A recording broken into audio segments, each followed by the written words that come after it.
পটল আর চিংড়ি দিয়ে যদি তোমরা একবার এই রেসিপিটা বাড়িতে বানাও না, তাহলে দোরমা বলো আর ঝোল বলো কিছুই বানাতে চাইবে না, শুধু এই রেসিপিটাই বারবার বানাবে, এত ভালো হয় খেতে। কিছুই না, প্রথমে পটলের গায়ের আঁশ ছাড়িয়ে নিয়ে এরপর চামচের পেছন সাইডটা দিয়ে ভেতরের বীজগুলো বের করে নিতে হবে। এরপর মিক্সিং জারের মধ্যে টমেটো কুচি, পেঁয়াজ কুচি, কাঁচা লঙ্কা, পটলের ভেতরের বীজ, শুকনো নারকেল কোড়া আর 2-4টে চিংড়ি মাছ দিয়ে একটা মিহি পেস্ট বানিয়ে নিতে হবে।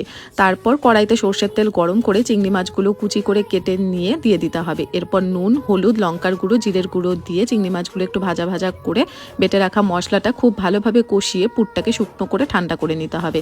এরপর পটলের ভেতরে ভরে দিতে হবে চামচের পেছনের সাইডটা দিয়ে এবারে যে কেটে রেখেছিলাম মাথার অংশটা, সেটা টুথপিক দিয়ে লাগিয়ে দিতে হবে যাতে পুরটা বেরিয়ে না যায়। তারপরেও বেশিরভাগ ক্ষেত্রে বেরিয়েই যায় তেলে দিলে, তাই আমি বলবো পটলের একটু স্পেস রেখে পুরটা ভরতে। তারপর কড়াইতে সর্ষের তেল গরম করে নুন হলুদ দিয়ে পটলগুলো ঢেকে ঢেকে লালচে করে ভেজে নিলেই কিন্তু পুর ভরা পটল ভাজা রেডি।